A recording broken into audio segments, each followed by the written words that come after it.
ಒಂದು breaking news ಇದೆ. ಉಗ್ರರ ವಿರುದ್ಧ ಭಾರತೀಯ ಸೇನೆ ನಡೆಸಿದಂತಹ ಕಾರ್ಯಾಚರಣೆ ಪ್ರತೀಕಾರದ ಬೇಟೆ ಸಕ್ಸಸ್ ಕೊಟ್ಟಿದೆ. ಅಡಗಿ ಕುಳಿತಿದ್ದಂತಹ ಉಗ್ರರನ್ನ ಹೊಡೆದು ಉರುಳಿಸಿದೆ ಭಾರತೀಯ ಸೇನೆ.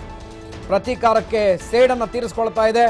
ಉಗ್ರರ ವಿರುದ್ಧ ಭಾರತೀಯ ಸೇನೆಯಿಂದ ಪ್ರತ್ಯುತ್ತರ ಸಿಕ್ಕಿದೆ. ಅದು ಕೂಡ ಅಡಗಿ ಕುಳಿತಿದ್ದಂತಹ ಉಗ್ರರನ್ನ ಹೊಡೆದು ಉರುಳಿಸಿದೆ ಭಾರತೀಯ ಸೇನೆ. ಪುಲ್ವಾಮಾ ದಾಳಿಯ ಮಾಸ್ಟರ್ ಮೈಂಡ್ ರಶೀದ್ ಘಾಜಿ ಈ ಒಂದು ಗುಂಡಿನ ಚಕಮಕಿಯಲ್ಲಿ ಉಡಿಸಾಗಿದ್ದಾನೆ. ಆತನನ್ನು ಹತ್ಯೆಗೈಯಲಾಗಿದೆ. ಘಾಜಿ ಜೊತೆಗೆ ಮತ್ತಿಬ್ಬರು ಉಗ್ರರನ್ನ ಭಾರತೀಯ ಸೇನೆ ಹೊಡೆದು ಉರುಳಿಸಿದೆ ಪುಲ್ವಾಮಾ ಸೆಕ್ಟರ್ನಲ್ಲಿ. ಬೆಳಗ್ಗೆಯಿಂದನೂ ಕೂಡ ಬೆಳಗಿನ ಜಾವ 3 ಗಂಟೆಯಿಂದ ಈ ಒಂದು ಗುಂಡಿನ ಕಾಳಗ ನಡೀತಾ ಇತ್ತು ಭಾರತೀಯ ಸೇನೆ ಹಾಗೂ ಉಗ್ರರ ಜೊತೆ. ಸೇನಾ ಕಾರ್ಯಾಚರಣೆಗೆ ಪಾಕ್ನ ಭಯೋತ್ಪಾದಕರು ಪತ್ರಗುಟ್ಟು ಹೋಗಿದ್ದಾರೆ. ಯಾಕೆಂದ್ರೆ 10 ಗಂಟೆಗಳ ಕಾಲ ಸತತ ಕಾರ್ಯಾಚರಣೆಯನ್ನು ನಡೆಸಿರುವಂಥದ್ದು ಸೇನಾ ಕಾರ್ಯಾಚರಣೆ. ಸೊ ಇದಕ್ಕೆ ಪಾಕ್ ಭಯೋತ್ಪಾದಕರು ಅಕ್ಷರಶಃ ನಡುಗು ಹೋಗಿದ್ದಾರೆ. ಈಗ ಪಾಕ್ ಗಡಿಯಿಂದ ಎದ್ನೋ ಬಿದ್ನೋ ಅಂತ ರಣಹೇಡಿ ಉಗ್ರರು ಓಡ್ ಹೋಗಿದ್ದಾರೆ, ಚದುರು ಹೋಗಿದ್ದಾರೆ ಬೇರೆ ಬೇರೆ ಕಡೆಗೆ.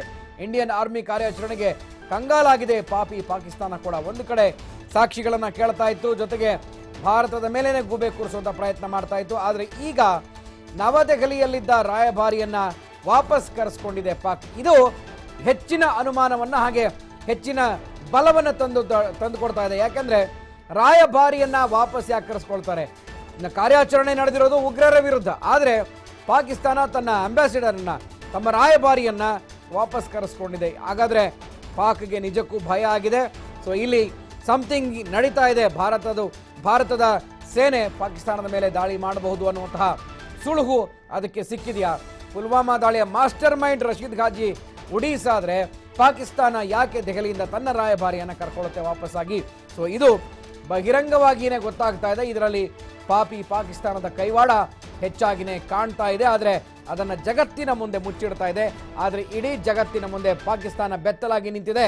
ಉಗ್ರರನ್ನ ಪೋಷಿಸ್ತಾ ಇರೋದು, ಉಗ್ರರನ್ನ ಬೆಳೆಸ್ತಾ ಇರೋದು, ಹಾಗೆ ಉಗ್ರರಿಗೆ ಮದ್ದು ಗುಂಡುಗಳ ಸಪ್ಲೈ ಮಾಡ್ತಾ ಇರೋದು ಕೂಡ ಪಾಕಿಸ್ತಾನ ಅನ್ನುವಂಥದ್ದು. ಇದರಲ್ಲಿ ಎರಡು ಮಾತೇ ಇಲ್ಲ.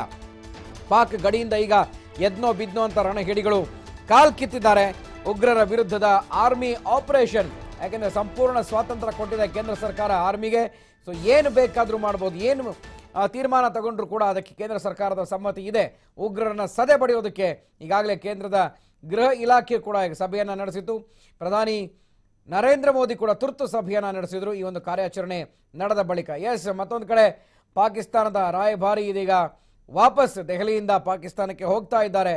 ಅಂದರೆ ಇದೀಗ ಅವ್ರಿಗೂ ಕೂಡ ಸ್ಪಷ್ಟ ಆಗಿದೆ, ನಾವು ಯಾವ ರೀತಿಯಾಗಿ ಸಪೋರ್ಟ್ ಮಾಡ್ತಾ ಇದ್ದೀವಿ ಅದಕ್ಕೆ ಎಲ್ಲವೂ ಕೂಡ ಸಾಕ್ಷಿಯನ್ನು ಕೇಳ್ತಾ ಇದ್ರು. ಇದೀಗ ಸಾಕ್ಷಿ ಕೇಳೋದಕ್ಕೂ ಕೂಡ ಸಮಯ ಇದಲ್ಲ. ಇದು ಸೇನಾ ಕಾರ್ಯಾಚರಣೆ ನಡೆಸಿರುವಂತಹ ಕೆಲಸ. ಸೇನಾ ಕಾರ್ಯಾಚರಣೆಯಲ್ಲಿ 10 ಗಂಟೆ ಕಾಲ ಗುಂಡಿನ ಚಕಮಕಿ, ಗುಂಡಿನ ದಾಳಿ ಪುಲ್ವಾಮಾ ಸೆಕ್ಟರ್ನಲ್ಲಿ ನಡೆದಿದೆ. ದಾಳಿಗೆ ಪ್ರತ್ಯುತ್ತರವನ್ನ ಭಾರತೀಯ ಸೇನೆ ಕೊಟ್ಟಿದೆ. ಇದರಲ್ಲಿ ದಾಳಿಯ ಮಾಸ್ಟರ್ ಮೈಂಡ್, ಮೊನ್ನೆ ನಡೆದಂತಹ ಪುಲ್ವಾಮಾ ದಾಳಿಯ ಮಾಸ್ಟರ್ ಮೈಂಡ್ ಘಾಜಿ ಮಟಾಶ್ ಆಗಿದ್ದಾನೆ. ಸೊ ಆ ಟೈಮ್ನಲ್ಲಿ ಯಾವಾಗ ಉಗ್ರರ ನಡುವೆ ಮತ್ತು ಭಾರತೀಯ ಸೇನೆ ನಡುವೆ ಗುಂಡಿನ ಚಕಮಕಿ ನಡೀತಾ ಇತ್ತು, ಕೆಲ ಕಾಶ್ಮೀರಿಗಳು, ಕಾಶ್ಮೀರ ಸಪ್ರೇಷನ್ನ ಉಗ್ರವಾದಿಗಳು ಅಥವಾ ಕಾಶ್ಮೀರದ ಸ್ವಾತಂತ್ರ್ಯ ಹೋರಾಟಗಾರರು ಅಂತ ಏನು ಲೇಬಲನ್ನು ಅಂಟಿಸ್ಕೊಂಡಿದ್ದಾರೆ, ಸೊ ಅವರು ಕೂಡ ಪ್ರತಿಭಟನೆಯನ್ನು ನಡೆಸಿದ್ದಾರೆ, ಸೇನೆಯ ಮೇಲೆ ಕಲ್ಲು ತೂರಿದ್ದಾರೆ ಅನ್ನುವಂತಹ ಮಾಹಿತಿ ಕೂಡ ಲಭ್ಯ ಆಗಿದೆ. ಬಟ್ ಅದೇನೇ ಆದರೂ ಕೂಡ ಜಮ್ಮು ಕಾಶ್ಮೀರದಲ್ಲಿ ಮೊನ್ನೆ ನಡೆದಂತಹ ಘಟನೆಗೆ ಸಂಬಂಧಪಟ್ಟ ಹಾಗೆ ಪ್ರತೀಕಾರದ ಆರಂಭ ಆಗಿದೆ. ಪ್ರತೀಕಾರದ ಆರಂಭದಲ್ಲಿ 2 ಉಗ್ರರನ್ನ ಭಾರತೀಯ ಸೇನಾ ಪಡೆ ಹೊಡೆದು ಉರುಳಿಸಿದೆ. ಕಟ್ಟಡದಲ್ಲಿ ಅವಿತು ಕುಳಿತಿರ್ತಾರೆ ಪಾಕ್ನ ಈ ಸೈತಾನ್ರು. ಸೊ ಇದೀಗ ಅವರಲ್ಲಿ 2ರನ್ನ ಹೊಡೆದು ಉರುಳಿಸಲಾಗಿದೆ.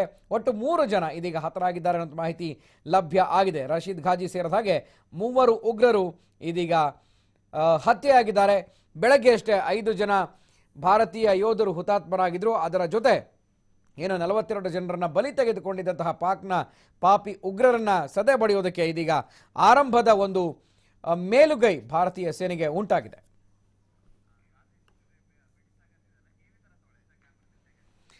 ಇನ್ನು ಪುಲ್ವಾಮಾ ದಾಳಿಯ ಮಾಸ್ಟರ್ ಮೈಂಡ್ ಘಾಜಿ ಯಾರು ಅನ್ನುವಂಥ ಪ್ರಶ್ನೆ ಎಲ್ರಿಗೂ ಕೂಡ ಕಾಡ್ತಾ ಇದೆ. ನೋಡೋಣ ಯಾರಿದ್ದಾನೆ, ಯಾರು ಆತ ಅನ್ನುವಂಥದ್ದು. ಭೀಕರ ಬಾಂಬ್ ದಾಳಿಗೆ ಈ ಒಂದು ಸಂಚನ ರೂಪಿಸಿದಂತಹ ಘಾಜಿ ರಶೀದ್ ಡಿಸೆಂಬರ್ 9ನೇ ತಾರೀಕು ಭಾರತಕ್ಕೆ ನುಸುಳಿರ್ತಾನೆ. ಭೀಕರ ಬಾಂಬ್ ದಾಳಿಗೆ ಸಂಚನ ರೂಪಿಸಿದಂತಹ ರಶೀದ್ ಘಾಜಿ ಸಾಕಷ್ಟು ನಟೋರಿಯಸ್ ವ್ಯಕ್ತಿ ಕೂಡ. 2 ಉಗ್ರರ ಜೊತೆ ಆತ ಡಿಸೆಂಬರ್ 9ನೇ ತಾರೀಕು ಭಾರತಕ್ಕೆ ಬರ್ತಾನೆ. ದಕ್ಷಿಣ ಕಾಶ್ಮೀರದ ಯುವಕರನ್ನು ತನ್ನ ಕೃತ್ಯಕ್ಕೆ ಸೆಳೆಯೋದಕ್ಕೆ ಪ್ರಯತ್ನವನ್ನು ಪಡ್ತಾನೆ. ಸೊ ಸೌತ್ ಕಾಶ್ಮೀರ ಏನಿದೆ ಆ ಭಾಗದಲ್ಲಿ ಇರುವಂತಹ ಯೂತ್ಸನ್ನು ಅವನು ಆಯ್ಕೆ ಮಾಡ್ಕೊಳ್ತಾನೆ ಪ್ರಮುಖವಾಗಿ ಭಾರತಕ್ಕೆ ಬಂದ ನಂತರ ಯುವಕ ಆದಿಲ್ ಅಹಮದ್ ದರ್ನನ್ನು ಸ್ಫೋಟಕ್ಕೆ ಬಳಕೆ ಮಾಡ್ಕೊಳ್ತಾನೆ. ನೀವು ಆತ ಹೇಳಿದ್ದನ್ನು ಕೇಳಿಸ್ಕೊಂಡಿದ್ದೀರಿ, ಎಲ್ಲ TV5 ವಾಹಿನಿಯಲ್ಲಿ ಕೂಡ ಬಿತ್ತರ ಮಾಡಿದ್ದೀವಿ ಆತ ಏನು ಹೇಳಿದ್ದಾನೆ ಅಂತ. ಆದಿಲ್ ಅಹಮದ್ ದರ್ಗೆ ಬಾಂಬ್ ತಯಾರಿಕೆಗೆ ಟ್ರೈನಿಂಗನ್ನು ಕೊಟ್ಟಿರ್ತಾನೆ ಘಾಜಿ ರಶೀದ್. ಈಗ ಆತನೇ ಹತ್ಯೆಗೆ ಈಡಾಗಿದ್ದಾನೆ, ಆತನನ್ನು ಹೊಡೆದುರುಳಿಸಿದೆ ಭಾರತೀಯ ಸೇನೆ. ಈತ ಆಫ್ಘಾನಿಸ್ತಾನದಲ್ಲಿ, ಈ ರಶೀದ್ ಏನಿರ್ತಾನೆ ರಶೀದ್ ಘಾಜಿ, ಆಫ್ಘಾನಿಸ್ತಾನದಲ್ಲಿ ಬಾಂಬ್ ತಯಾರಿಕೆಯ ಟ್ರೈನಿಂಗನ್ನು ಪಡ್ಕೊಂಡಿರ್ತಾನೆ. ಮಸೂದ್ ಅಜರ್ ಜೊತೆ ನೇರವಾಗಿ ಸಂಪರ್ಕದಲ್ಲಿರ್ತಾನೆ. ಇವರೆಲ್ಲರೂ ಕೂಡ ಉಗ್ರರ ತರಬೇತಿಯನ್ನು ಪಡ್ಕೊಂಡಿರ್ತಾರೆ. ಬಾಂಬ್ ತಯಾರಿಕೆಯನ್ನು especially specialist in bomb making ಅಂತ. ಸೊ ರಶೀದ್ ಉಸ್ಮಾನ್ ಹತ್ಯೆಗೆ ಪ್ರತೀಕಾರವಾಗಿ ಭಾರತದ ಮೇಲೆ ದಾಳಿಯನ್ನು ನಡೆಸ್ತಾನೆ. ಉಸ್ಮಾನ್ನ ಏನು ಹತ್ಯೆ ನಡೆದಿರುತ್ತೆ ಅದರ ಅವನ ಸೇಡನ್ನು ತೀರಿಸ್ಕೊಳ್ಳೋದಕ್ಕೆ ಈ ಒಂದು ದಾಳಿಯನ್ನು ನಡೆಸಿದ್ದಾನೆ. ರಶೀದ್ ಮತ್ತು ಉಸ್ಮಾನ್ ಇವರಿಬ್ಬರು ಘಾಜಿ ಸಂಬಂಧಿಕರು. ಸೊ ಹಾಗಾಗಿ ಇದೆಲ್ಲವೂ ಕೂಡ ಸೇಡಿಗಾಗಿ ನಡೆದಿರುವಂತಹ ಪ್ರಕ್ರಿಯೆ. ಸೊ ಹಾಗಾಗಿ ಈ ಒಂದು ಸೇಡನ್ನು ಪ್ರತೀಕಾರವಾಗಿ ಭಾರತ ತೀರಿಸಿಕೊಂಡಿದೆ. 42 ಜನ ಯೋಧರು ಏನು ಬಾಂಬ್ ದಾಳಿಯಲ್ಲಿ ಹುತಾತ್ಮರಾದರು, ಅದಕ್ಕೆ ಈಗ ಆರಂಭದ ಸಕ್ಸಸ್ ಸಿಗ್ತಾ ಇದೆ.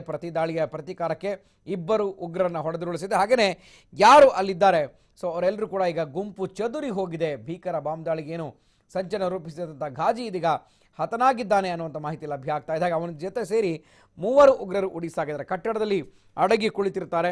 ಸೊ ಅವರನ್ನು ಸುತ್ತುವರೆದಂತಹ ಭಾರತೀಯ ಸೇನಾಪಡೆ ಗುಂಡಿನ ಮಳೆಗರಿಯಿತು. ಸತತ 10 ಗಂಟೆಗಳ ಕಾಲ ಕಾರ್ಯಾಚರಣೆ ನಡೆದಿರುವಂಥದ್ದು. ಇದು 2 ಉಗ್ರರ ಜೊತೆ ಭಾರತಕ್ಕೆ ಬಂದಿದ್ದಂತಹ ಈ ಘಾಜಿ ಬಾಂಬ್ ತಯಾರಿಕೆಯಲ್ಲಿ ಎಕ್ಸ್ಪರ್ಟ್ ಆಗಿರ್ತಾನೆ. ಯಾವಾಗ ಸೌತ್ ಕಾಶ್ಮೀರ್ಗೆ ಬರ್ತಾನೆ, ಯುವಕರನ್ನು ಸೆಳೆಯೋದಕ್ಕೆ ಪ್ರಯತ್ನ ಪಡ್ತಾನೆ. ಆ ಟೈಮಲ್ಲೇ ಸಿಕ್ಕಿದಂಥ ವ್ಯಕ್ತಿ ಮೊನ್ನೆ ಏನು ಮಾನವ ಬಾಂಬ್ ಆಗಿ ತನ್ನನ್ನೇ ತಾನು ಸ್ಫೋಟಿಸಿಕೊಂಡು ಆಕ್ಸಿಡೆಂಟ್ ನೆಪದಲ್ಲಿ ತನ್ನನ್ನು ತಾನು ಸ್ಫೋಟಿಸಿಕೊಂಡು ಭಾರತೀಯ ಸೇನೆಯನ್ನು ಟಾರ್ಗೆಟ್ ಮಾಡಿದ್ದ ಆ ವ್ಯಕ್ತಿಯನ್ನು ಈತ ತಯಾರು ಮಾಡಿರ್ತಾನೆ.